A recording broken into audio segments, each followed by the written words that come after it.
I give you my word. What is that? Do you have, how is understanding your company culture help you succeed in your life and business? So let's get started.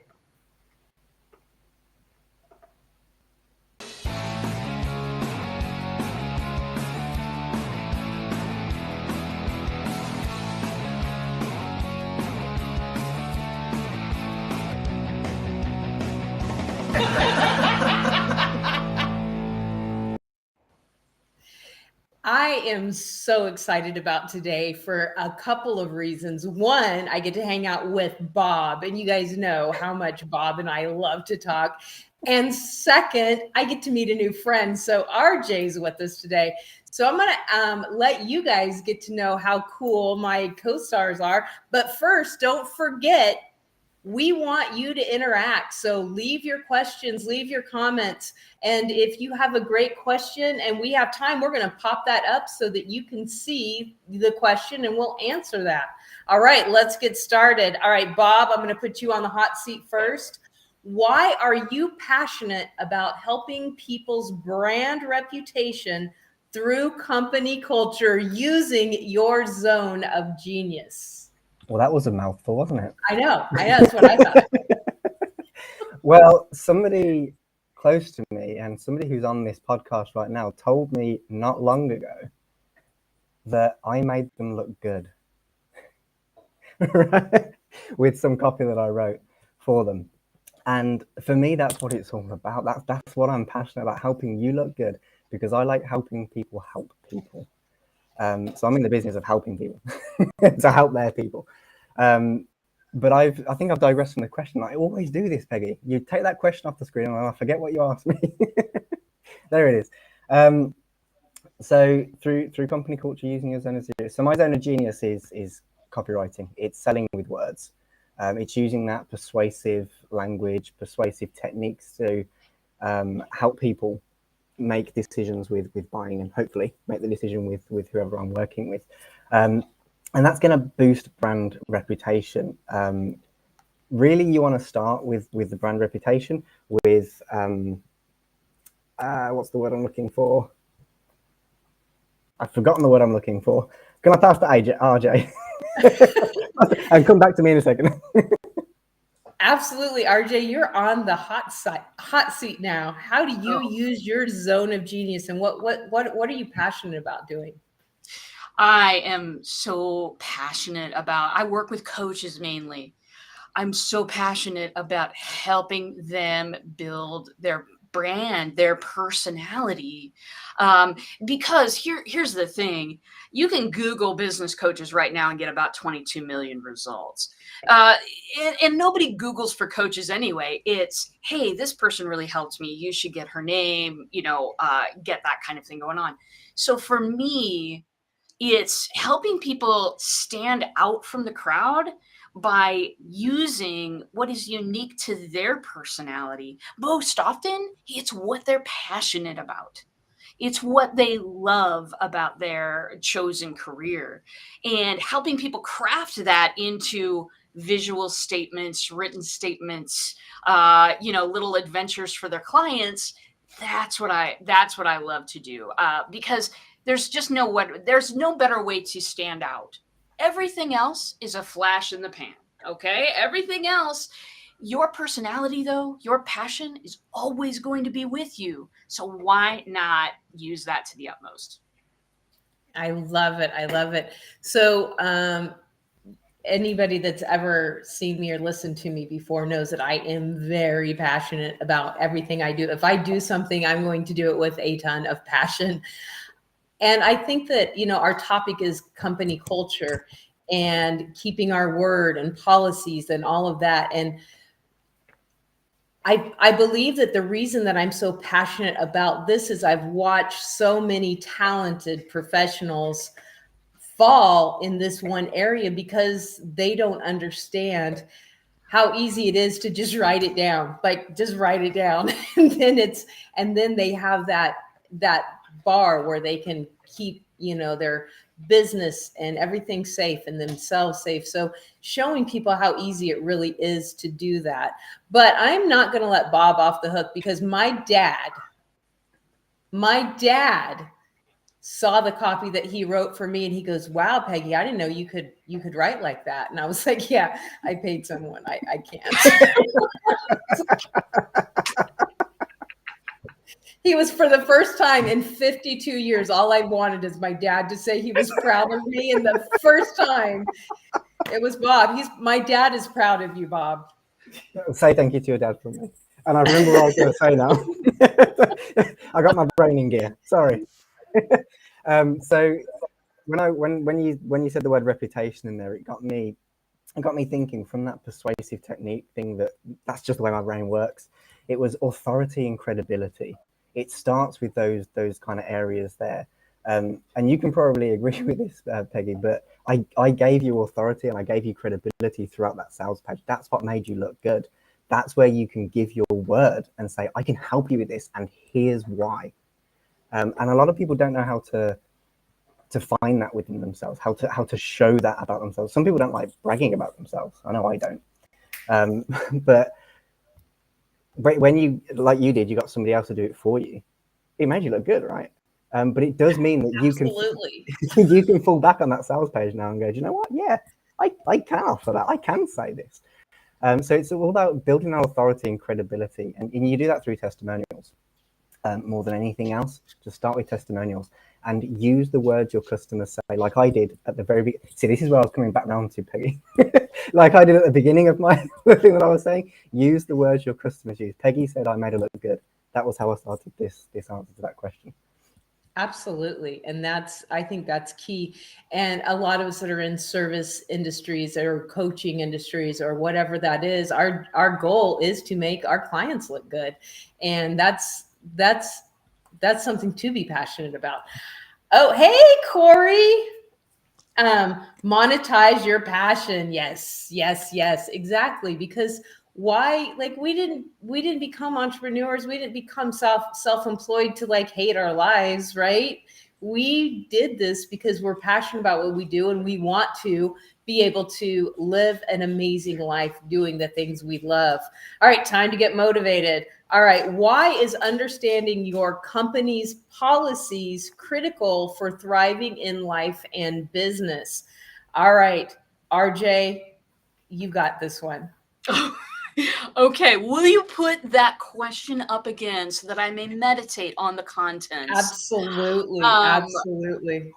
Oh, yeah, understanding your company's policies. Well, and sometimes in companies that folks would maybe rather not work for, the company's written policies are different than the company's actual policies in practice. But understand, you cannot work with something you do not understand. If I get out on, let's say, a rugby field, by the way, I don't play sports. This is not a body built for sports. It is built for Swiss cake rolls. But if I were going out on a rugby field and I had no idea what the rules were, what's going to happen to me? I'm going to get crushed. I'm going to get, there's going to be some bruising, some possible breaking of important things. Because if I don't know the rules, I can't play by them. I can't play around them. I can't seek opportunities. You must understand the policies, written and unwritten. It's critical because then you really know what the rules of the game are, and you can find opportunity in that. That is my opinion, my friends. There you go. All right, Bob. That Batman drink of the cup was just like a mic drop. It was. And the way it was done just felt very... Beat that, Bob. All right, Bob, try your best. Well, I agree with everything RJ just said, and she made me think back to a time when I used to work in the corporate world, selling insurance. Although I wasn't selling insurance at this particular company, I was checking the calls. So I was listening to calls all day. But it made me, you said something about the policies written and unwritten, because that particular company's written policies were certainly not what was going on in the office. Absolutely not what was going on, which is why I had to get out, because it ended up being very toxic. But if we move away from a toxic environment, I like to, I've always seen company policies as values, kind of like a core value to the company. And for companies that I've worked with in the past, I've always tried to align my values with their values. And one of the reasons I actually went out on myself, self-employed, was because I get to live my values. So if you're working for yourself, it's understanding your own values and making sure that everything that you do, everything that you create, everything that you say, and everything you put out is in line with those exact values. So for me, the big word here is values. I love that. It is about value. For me, every single policy that I have in place in my business is because I've had an issue with such said thing. I have a deposit policy. I have a refund policy. I have a no-show policy. All of these things, because it allows me to let my clients know what's expected of them. Like, here, this is what I'm going to give you, but in return, you're going to give me this. You're going to come to your appointment on time. You're going to pay your money, and all these things are going to work. And when you have those things written down, it holds me accountable, but in return, it also holds my clients accountable. I work, by appointment. So when people are like, oh, well, I decided to go have coffee instead, maybe I can just come later in the day. It's like, no, this was the time designated for you. And for many, many years, I had this idea that I got to please the client, whatever the client needs. Like, I'll make it work. I'll work around them. I'll sacrifice time with my family. I'll sacrifice time with my friends. I've got to, whatever my client needs. And that's, once I learned, no, put a policy in place and draw the line and respect myself, then people started respecting me. Because when I didn't have policies and I didn't have any of this, I was not valued. Why? Because they knew they could run around me. They're going to Starbucks with their friends was more important than making their appointment with me. Then there's a problem. So I think that that really the policies really does speak of the value of the company and your values and what you deem important.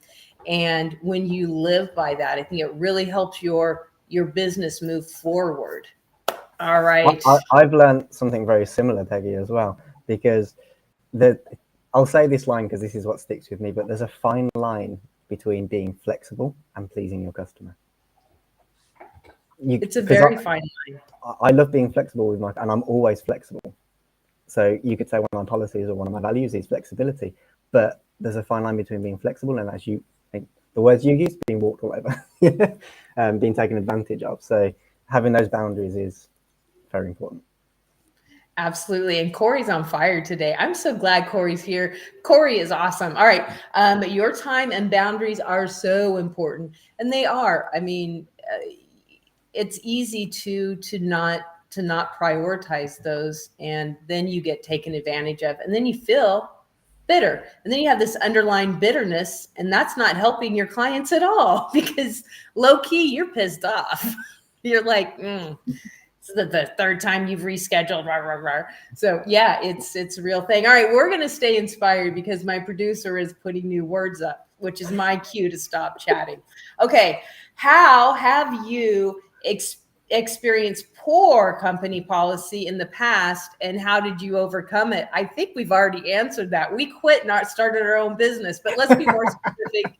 More specific. All right, Bob, you start with this. Yeah, so I gave the example of the last company I worked for, which was there was another insurance company that I worked for where communication was just terrible. Nobody spoke to anybody, and it was just I hated it. And obviously, being a writer, although I wasn't a writer back then, I haven't decided to be a copywriter in my life at that stage. It was obviously always inside me, because I was just the way I overcame it was, well, how can I insert without breaking the values of the company, because you have to respect the values of the company you're working for. But what can I do that bring my values and my own personal policies at this stage, into what I'm doing. So what I started doing was I started communicating to my team, and nobody asked me for it, but I would be saying them, oh, this is what I've done today. And before I knew it, everybody started sending these little reminders or just a post-it note over the desk or something. And it was just crazy because I started something, which then my manager saw, which then his manager saw, which then pushed it out to the entire department to do. And then the MD saw it, managing director saw it, and was like, well, I think we need to communicate more. Let's do this. And I never took credit for it because I was quiet. I was in my little shell. I'll do my thing and I'll sit here quietly in the corner. But I never took credit for it. But actually looking back, that was a thing that I did. So when you experience those poor company policies, just see what you can do to make a difference in your environment. You don't have to think big. When you work, because this was a big corporation and we were eventually bought out by an American company, so we got even bigger. But you don't have to fit into the big wide company policies, because you never know that the little change that you make could actually end up being a company-wide policy change. And they rolled out an entire communication, they called it communication 2.0, because it was like, we need to communicate more. You tell us what you want to hear. So just be yourself and do what you would do, even if the policy wasn't there, but without breaking the policy, if that makes sense. That is the perfect example of be the change you want to see in the world. Yes. That's literally the perfect example of that. RJ, tell me what you think. Well, I don't have a story that's nearly that successful, but I will. That's Bob for you. I'm just saying. Bob. Yeah, that was a great story, actually. For me, it was an inside job. It was an inside job. I found myself, I was working at a dysfunctional place. I was not wearing a cape at the time, trust. And I was working at a place where it was dysfunctional in many, many, many ways. What I did finally, because I was experiencing a whole lot of problems. My mental health was suffering. My physical health was suffering because our owner would call you up at 3 a.m. and expect you to get on the computer and do things. And we had somebody in the company that actually did that. So that means the rest of us needed to do it. It was insane. It was absolutely insane. And I was so deep in the water that I just didn't ever, kind of look at it from 30,000 feet. I didn't do that because I knew that, intentionally, I knew that if that time ever came that I did that I would probably be leaving pretty soon. But one day it was like, I need to separate myself from the craziness of this place. My lesson is trust your gut. And finally, for my own health, it was just like, I need to 30,000 foot this. I need to talk more about what's happening to the people around me at home. I need to separate this because I was suffering. And you know what? I don't go to a job to suffer. I don't go to a company to suffer, including my own. I want to feel like I'm having an impact with my day, no matter where I work. I want to feel good about what I'm doing, and I want to come home from it, including my own company. So my thing is, when I trusted my gut, when I finally said, if I need to leave, I need to leave, but I really need to separate myself from what's happening here.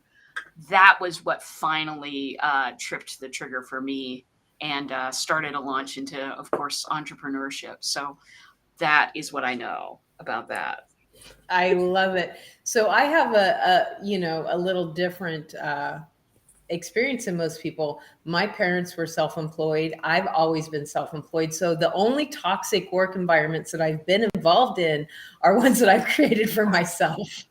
Like my own workplace was my own toxic workplace. Nobody else's policies inflicted me. It was mainly like I mentioned before, the lack of policies that cause toxicity in my workplace, in my own business, for myself. But I do work with other people and vendors and different things.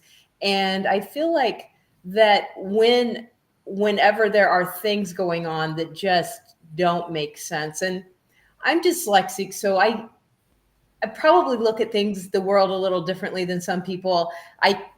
I don't have that just repeat it and it'll, come to you naturally. I'm doing it over and over and over. So I see like, okay, well, why are we doing A, B, C, D when really we could just go from here to here and skip like 5 steps and get this done more efficiently?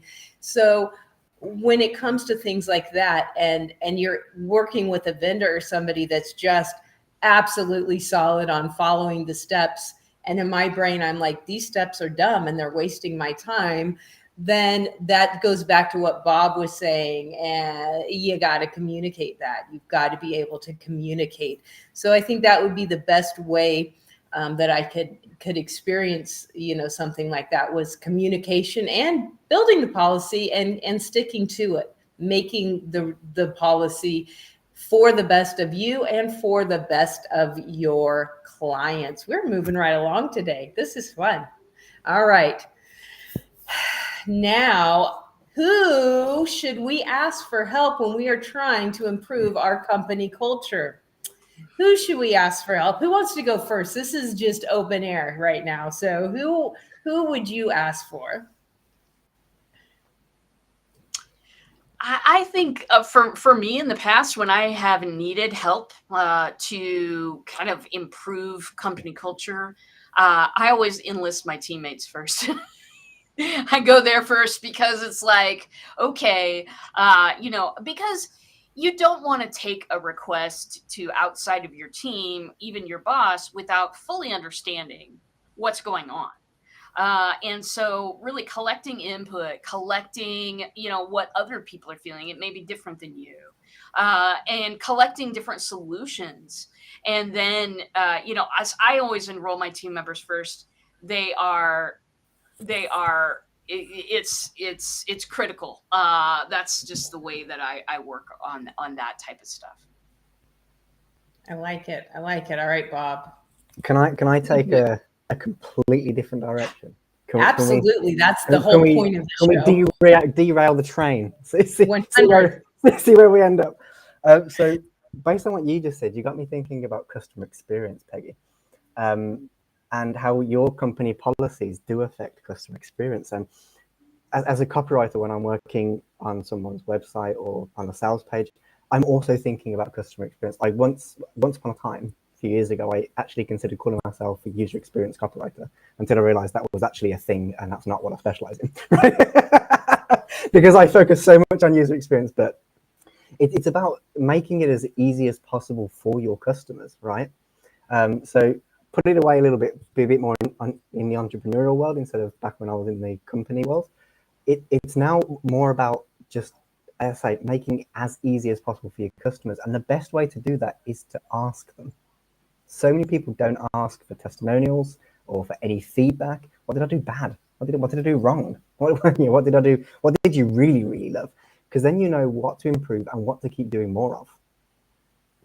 And then you can also start to understand your customer. I've said it before and I'll say it over and over again, but steal your customers' words because your customers speak about you better than anybody else is going to speak about you. And they also speak about you exactly how your customers or your other prospects are likely to be thinking about you. So you meet them exactly where they are when you use their words. So understanding your customer starts with asking your customer, and understanding your customer also helps you improve company policies so that you can make the experience better. Did I derail enough? Do you want to go further? I go further. Keep going. Let's go. I shouldn't have offered a little to go. We'll jump on the train with you. I shouldn't have offered because I know where else to go. So no, that was really, really good. That's true. Like we need to listen. I think, looking inward, what's working, what's not working. I like RJ said, back up, back away. Sometimes we're so close that we can't see the tree for the forest, they say, right? Because you're like nose to nose with the tree and you're like, what's this brown bumpy thing? This is really scary. Maybe it's a monster. And then you back up and you're like, oh, it's a tree. It's actually not going to hurt me. So, you know, back up and just take a breath and look around. What is working? What isn't working? And when we find out what's not working, well, why isn't it working? And like Bob said, ask the people that it's not working for why it's not working. Well, can I share something else? Absolutely. Because I'll give you something that I learned from doing. I call it my offboarding and review request process. And you've been part of it, Peggy, so you've seen it. But I have, it's super simple. If you've got a Google account, you can do it, because you can just create a Google form. It's free. And you can ask questions and it captures all of the answers. And one of my questions on there is, what did you think of the price of my services? Right. In terms of what I delivered, what did you think of the cost? And for the first few ones that I did, it was like 1 to 10 or something. 1 was too cheap and 10 was too expensive or something like that. They all answered too cheap, like all the way on the end. Your services are too cheap. And I was like, well, Bob, if there's anything telling you right now you need to increase your prices, it's that. Right? So it doesn't always have to be with company policies. You can find out so much information. And I increased my prices, and those same clients have come back to me and paid my new prices. And now I'm getting more in the middle kind of area, which I'm thinking, oh, perfect. I'm the right price for my clients, right? But I don't want to be thought of as the cheap option. And I also want to make sure that I'm charging what I'm worth, right? And you can find that out from your customers. If you're not, I'm the kind of person who, I didn't have the confidence to increase my price. I was like, if I increase them, no one's going to pay me. I've got my customers. These people are not going to be able to afford me anymore. But actually, what it did was it gave me the confidence to say, well, actually, no, my clients are telling me I'm too cheap. Well, then, whether you believe it or not, Bob, you need to increase your prices. And that's only benefited me and my business. So that's just an example of what getting that customer feedback and asking questions can do. But you can ask whatever questions you want to ask in that feedback session, whatever it is that you want to know that's going to help you move on and grow and get better. Yeah, I agree with that 100%. It's really being aware what works for you and for your clients. You have to be comfortable, and you also want your clients to be comfortable, because it should be a win-win, right? It should be 100% win-win. We're not here to do our own thing and people not get benefit for it. Like if I took people's pictures, and I love doing it, and I love taking people's pictures. This is where I come to life when I have the camera in front of me. This is where I am so passionate and where all my life comes. But if they're not able to use those images, or they think the images suck, then what have we done? You know, what's the point? It has to be to a place where I can still be passionate and love what I'm doing, and our clients are having the experience that they also need, and that they're walking away like, oh my God, I'm Bob's biggest fan right now. I'm like, you know, oh my God, I gave him 12 pages of word vomit and he turned this to magic. You know, it's things like, okay, Denise, the price of your service is second to the value you provide to your clients. Exactly. But it's, I don't know how we went from policy to price, but it's Bob's fault. You told me to derail, I derailed. But you know, when you think about it, if you have good policies in place, they are going to, you know, want to pay more. But also we have to be aware of, you know, where that feels good for everybody. All right, my producer's saying we derailed enough or whatever. Okay, what is your one last tip to build your brand by understanding your company's values? Who wants to take this? Who wants to take this first? Because you're both very, very thoughtful right now. I can take it. Go for it, Bob. give you some time to think, RJ. Oh, when I say that, and then the question disappears, and I've completely forgotten what it said. Thank you. There it is. Yes, that was how I wanted to answer this question. So when you understand your values, you can actually be consistent in the messaging that you put out, whether that be by email or on podcasts like this, or at networking events, or on social media, whatever it is. When you understand your values, you're able to position your messaging in the same way your values, which then increases consistency. And when people see that consistency, they know what to expect from you. And when they know what to expect from you, they come back for more. And I know that RJ can probably feed way back on what I'm talking about here, because she's the engagement. What was a chief engagement ninja or something? So she knows more about this than I do, probably. But that consistency, by knowing your company values, is going to help build your brand through engagement. And I'll pass the mic to RJ. I'm ready for the mic. Yeah, awesome. I love what you just said, because it aligns with my company values as well. The understanding your company values sharpens the message. Because here's the thing. I deal with a lot of people on, content production and stuff like that to get people into the engagement stuff. And people think they need to kind of like present an entirely different point of view, or basically, create a different idea every time. You will help your clients and your pre-clients understand you so much better if you have the same message through different points of view. If you understand what it is that you value as well, you can align your marketing to that. You can align your outreach to that. There's so many marketing tools out there today. A billion and one, a billion and two now, because we waited a second. It's very much like P.T. Barnum and A Fool is Born Every Minute. A new marketing product hits the market every day. Everybody who uses that product swears by it. How does an individual, how do somebody's, starting their business, or maybe even been in business a while, how do you choose what to use? There's an overwhelming amount of choices out there. What aligns with your values? What aligns with your culture? It's for me. I'm a heart-driven person. I just want to give everybody a hug. I'm not going to choose a way to market. I'm not going to choose a message. I'm not going to choose any of that that's not aligned with my values, because I'll dread it. I'll burn out on it, and it won't succeed. It won't succeed because my heart's not in it.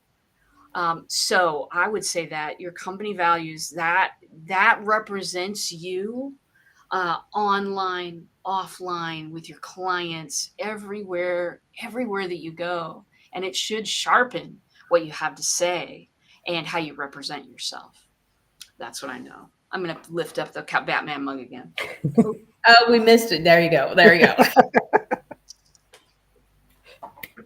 I love it. And I agree with what both of you guys said. This was really good. I think that understanding your values, I know when I'm even doing a headshot session, especially if it's a branding session, but if even if it's not a branding session, if it's just for your website, your profile picture, we talk about who are you trying to reach, and what do you want them to know about you? What are the main things that people should know about you right off the bat? And that's basically your values, right? Do you value being trustworthy? Do you value compassion? Do you value the knowledge that you possess? And, what is it that is first and foremost on you? And when you build your brand around those things, that way people, as soon as they see you, they understand that. And then it goes from your profile picture to your copy, and then it goes through to any videos, social media, all the engagements that you have with all of your clients, and it's all lining up together, and it's all saying the same message. It's painting a story. That's what your branding is painting a story of what you believe, what you want to accomplish, and who you are, where you're at with that. So my one tip is to sit down and write it out, figure out what your core values are, and then tell that story everywhere you are in every way that you possibly can. Loving that. I think we've succeeded. Oh, we got a little heart. All right, we got viewers out here. I think we did it. I think we have had an amazing show, and it is now time to let all of our viewers figure out how they can connect with us. So, who are we starting with? With your announcements, we are starting with, I'm waiting for my producer to make you big so I know who's just throwing up. Bob. This is my call to action, right? Yep. Yeah. So we talked. I managed to get it in somehow. Talking about understanding your customer. So you can actually get a free customer persona worksheet, which is going to help you understand a little bit beyond just the demographics of your customer. So you can position your marketing messaging well. And you can just follow that link there, copybean.co.uk/free-gift-CP to get your customer persona worksheet for free. Yay. RJ. Okay, well, first of all, I'm going to encourage you to take Bob up on his offer because understand thy clients is, it's the first rule. So take Bob up on that. The psychographics are important. Understanding your people is important. Here's what I have. I have a little quiz for you. It is called Find Your Marketing Superpower. What this quiz will do is it'll ask you 20 questions. Hey, it's going to take you under 5 minutes. Hopefully it'll be a little bit of fun because if it's easy and fun, it gets done. And what you're going to end up with is a profile afterwards of what your superpower is and a list of customized marketing opportunities that you should follow because it's part of your superpower. Not everyone needs to take advantage of every single tool online. Not everybody needs to be doing ads. Not everybody needs to be doing SEO. Not everybody needs to be doing social media. Find out what aligns with your purpose in life. Do those types of marketing activities and you will be more successful, my friends. Take advantage of that. yourcorecode.com. Super easy. Hit it. You'll see a picture of me and answer those questions.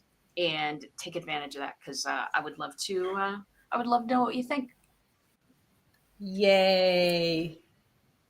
We were waiting for you to raise your cup, just so you know.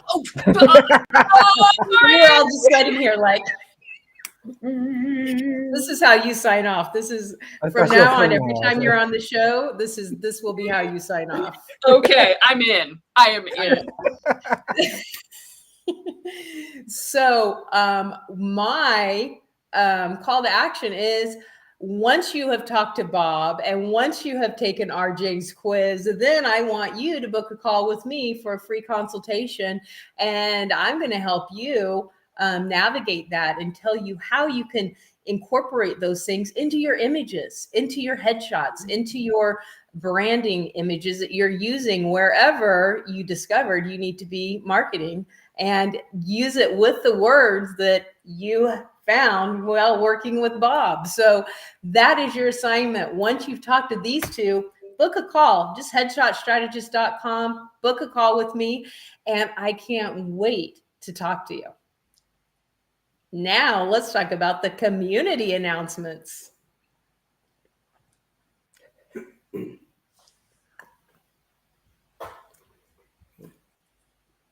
Okay, so if you've enjoyed today's show, well, you want to join us.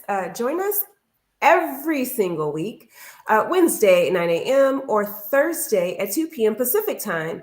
Join the conversation, put your comments in the chat, and be a part of the show. But if you are on the go and you can't listen or you can't watch this awesome cup raising that happens on this show sometimes, you can actually listen to the podcast. That's right. All the places that podcasts are available, like Apple Podcasts, Spotify, iHeartRadio, are places that you can find the show. So follow there. And if you want to be on the show, well, guess what? We want you on this show. Share your zone of genius and be a part of the conversation, not from your couch, but on the screen by going to www.minklifemotivation.com/live and fill out an application to be on the couch with us. Tomorrow, we have Colleen Struby, who will be helping you boost your influence, talking more about connecting creatively through your power partnering. So we will see you tomorrow right here, same channel. See you soon. Yay! That was really fun, guys. I really appreciate you hanging out with me and talking with me. I can't wait to hang out. Yeah, Irina, wow, that was great gifts because we're awesome. That's right. Yes, I think we need to. I think we need to like make a company and just be like a teamwork company together. That would probably work well. We've discussed this in the past. Bob isn't privy to this, but he's part of this company we're creating, and now RJ is as well. Anyway, thank you so much for hanging out with us. Come back tomorrow at 2 p.m. Pacific, and we'll see you soon.